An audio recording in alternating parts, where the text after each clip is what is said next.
Hello and welcome to the Silver Kings War.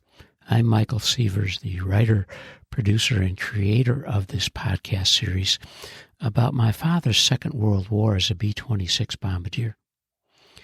Today we continue in the Silver Kings letters from Barksdale Field in Shreveport, Louisiana. He has been home for 2 weeks of leave and has had a wonderful visit with the family in Birmingham. And now he is about to begin the serious work of being a marauder man. Stanley posts his first letter after a return from his R&R in Birmingham on Sunday, July 16th, 1944, and he has a new address. He's in the 331st Army Air Force's base unit, Section S, at Barksdale Field in Shreveport, Louisiana, as he writes, Dearest Ones, it has been a long and busy week. The reason for my not writing. The day after my return, I was assigned to the field for training, and that meant running all over the place, seeing a dozen different people and signing twice as many papers. Not until today, a day off, have I had time to write a decent letter without being too tired. All the lost sleep I had finally caught up with me. Needless to tell you how grand it was being home. I'm just sorry I made you angry because of my running around. Honestly, though, I've never enjoyed a leave as much as I did this one. It's the first time I've hated to leave so much. Tomorrow starts the same old routine again. I'll be assigned to a squadron and crew and start ground school and flying right away. The way it looks now, I'll be here for 9 weeks. We have tried to make them cut it short, but they are making us go through the same thing anyhow. I can't say I'm thrilled about it because it's gotten to the point where it's become sickening. I haven't been to town but once since being back. There is more to do on the base. This past week was full of activities at the club. Tuesday night we played bingo, and Wednesday night the nurses gave a dance. Thursday night was stag night, and Friday night was the bachelor's dance, and last night was another dance. They really give some nice affairs. It's a real country club. Bill and I met a couple of nurses and took them to the dance last night. We had a swell time and very inexpensive. I'm writing you from the swimming pool, as it's the only cool spot around. Incidentally, nothing came of my being late. Also, Mother, I wish you would send that $20. I need it badly. We'll write again soon. Keep well. Love to Ida. I love you and miss you, Stan. Stanley, our hero, has been back at Barksdale about a week after being with his family in Birmingham. And he writes home on Tuesday evening, July 18th, 1944. Dearest Ones, I'm terribly sorry you worried so about me. It really wasn't necessary for you to call or wire. You should have known I would have written sooner if I had the time and energy. It is so unbearably hot here that it's impossible to sit still long enough to write. We can't go to bed until very late, as it takes the barracks that long to cool off. I'll try to write as often as I can, but don't expect too much.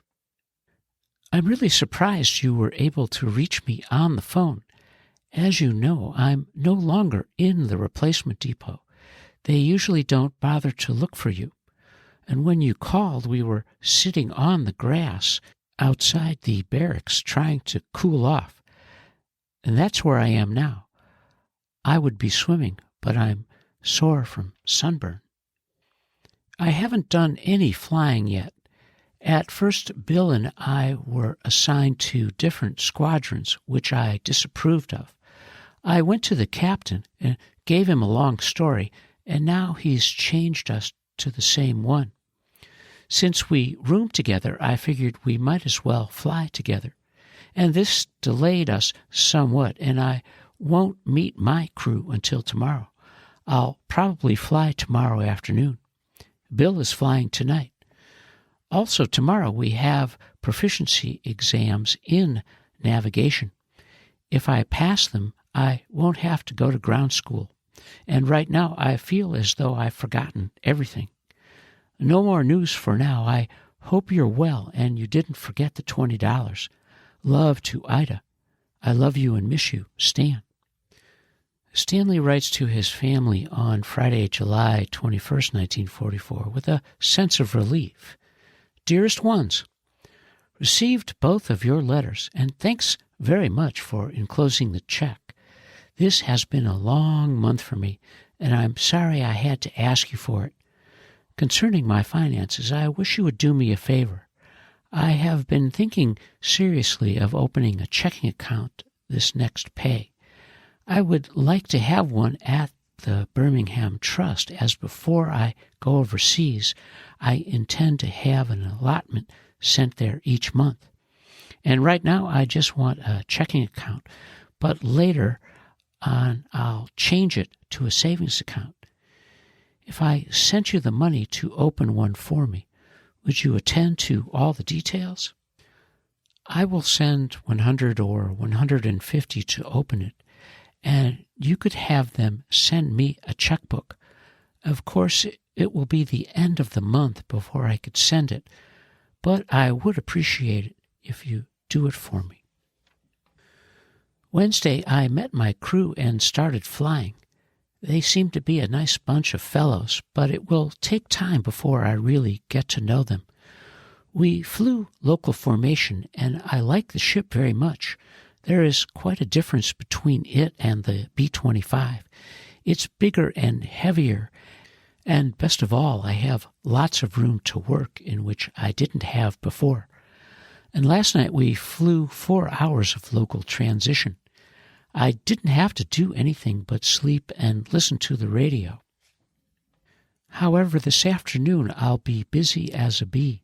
I have 20 bombs to drop. This being my first bombing mission in the 26, I expect to have a little trouble. Ground school is a snap. We are just taking proficiency tests to prove we know the stuff.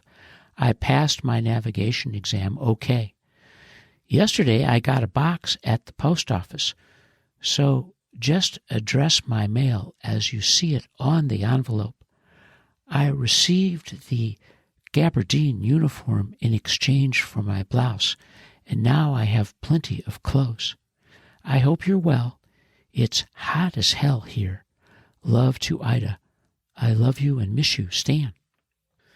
Stanley, who's a Southern boy, of course, writes to his family on Monday, July 24th, 1944. And it's hot. As he writes, Dearest Ones, I hope this finds you well. It has been extremely hot here with no relief in sight. Even the nights are too warm to sleep. I had a very unexciting weekend, mostly because I was too tired to do anything. Flying every day takes away what little energy I have. In 4 days last week, I accumulated 17 hours of flying, which is a great deal. All my missions have been local thus far, so I haven't had to do any navigating. Friday, I was very much pleased with my bombing. It was quite a bit easier than I had anticipated, although I do think it was better bombing from a 25 than it is from the 26. Tonight I have another 15 bombs to drop. This morning, instead of flying, I had my pilot and co-pilot on the bomb trainer trying to teach them how to bomb. It wasn't any fun, but better than flying 4 hours. And thanks for giving the rabbi my new address. I shall be looking forward to the bulletin. You might tell Lieutenant Gould that I never spoke to the Major. He is the CO of the replacement depot, and since I no longer have any business there, it would be of no advantage. There is no more news. Keep well, and love to Ida. I love you and miss you, Stan. Stanley writes to his family on Wednesday evening, July 26, 1944. Dearest Ones, received your letters and so happy to know you're well. I'm glad Lena and Dodie are there. It's nice company for you. Please give them my regards. There isn't anything new. It's the same old routine. We're doing a lot of flying, mostly bombing. I haven't been on a navigation mission yet. It seems that they are going to waive a lot of our missions since we had so much training at Columbia.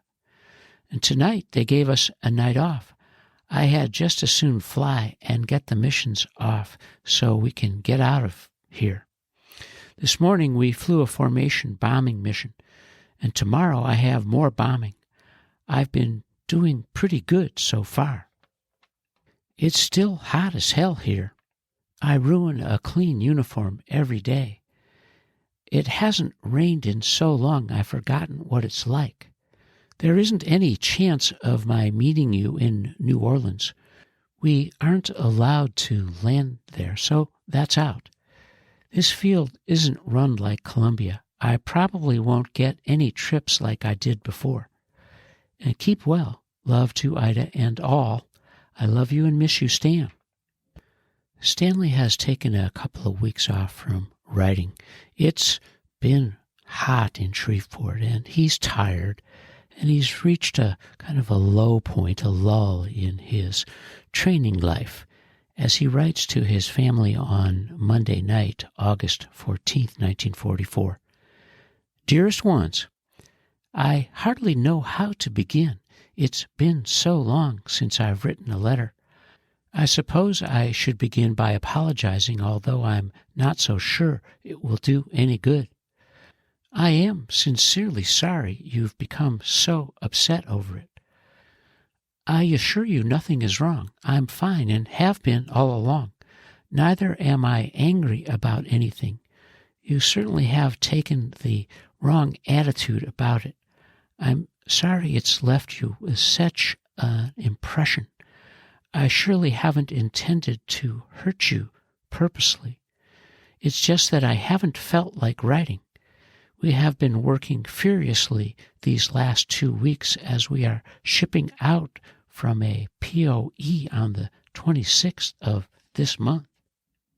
Almost the minute I sit down, I fall asleep. Even we are flying on Sunday. I just haven't had the energy nor the will to write. And now that you know the reason and that I am well, I will close. Love, Stan. Stanley has hit a rough patch with his mother, Sara Belle. As you know, being a listener, she's a very demanding person, wants to be in charge of everyone and everything. And in the Silver King's case, that isn't possible. He is trying to get past an episode where his mother called the commanding officer at Barksdale because she hadn't heard from him. And he suffered for that, unfortunately. But he's feeling a little bit better now as the time is drawing closer for his departure. As the king's mood improves, he writes to his family on Friday, August 25th, 1944. Dearest Ones, received both of your letters, and I'm glad you made the trip okay. I'm really terribly sorry that I didn't get to see you off. I was plenty angry about it, but there wasn't anything I could do. The lecture was about absentee voting, and the meeting was about shipping out. It was really swell being with you, even though your visit was so short. I suppose it will be a long time before we're together again.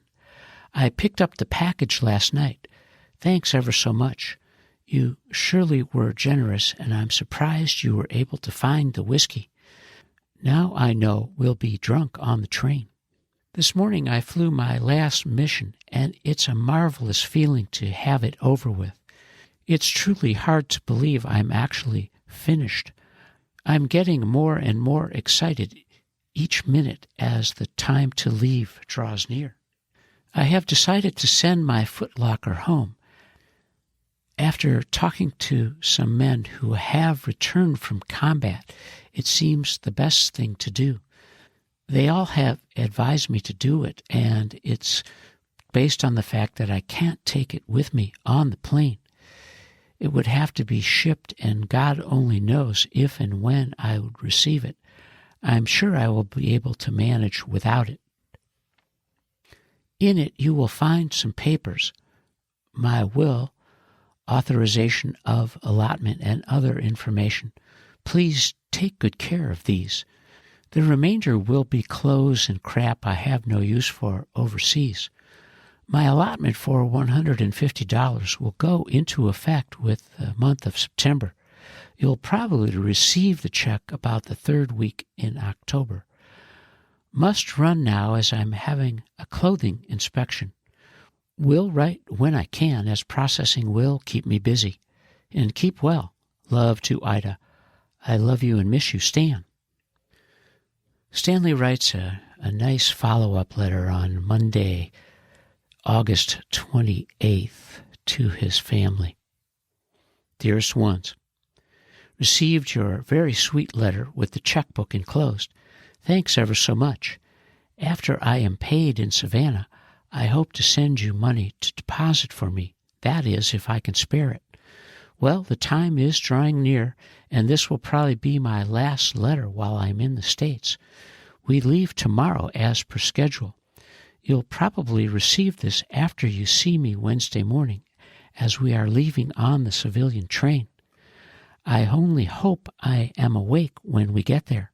I'll have the porter wake me, but I'll probably be drunk also. It seems that everyone has a bottle or two, and I still have the ones you bought me. The last few days I have been clearing the field. I should finish by tomorrow morning. Yesterday I spent most of the afternoon in the dentist's chair. I had 3 pinpoint cavities, and naturally they had to make them bigger and fill them. I am still trying to pack and have until tomorrow to finish. I think I'll make out all right. Today I sent my footlocker home. I sent it COD as I can't spare the cash this late in the month. It's really hard to realize that this is my last night to howl in this country. I have a date with the nurse. We'll probably go to the Zephyr room. Boy, am I glad to get out of this hole. I guess I'll never be satisfied until I am a civilian again. It's goodbye for a while. I'll send you a cable when I reach my destination. Take care of yourselves and keep well. Love to Ida. I love you and miss you, Stan.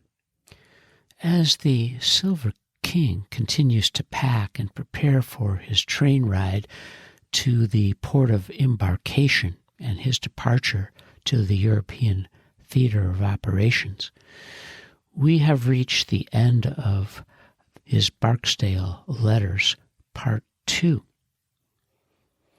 And you are listening to the Silver King's War.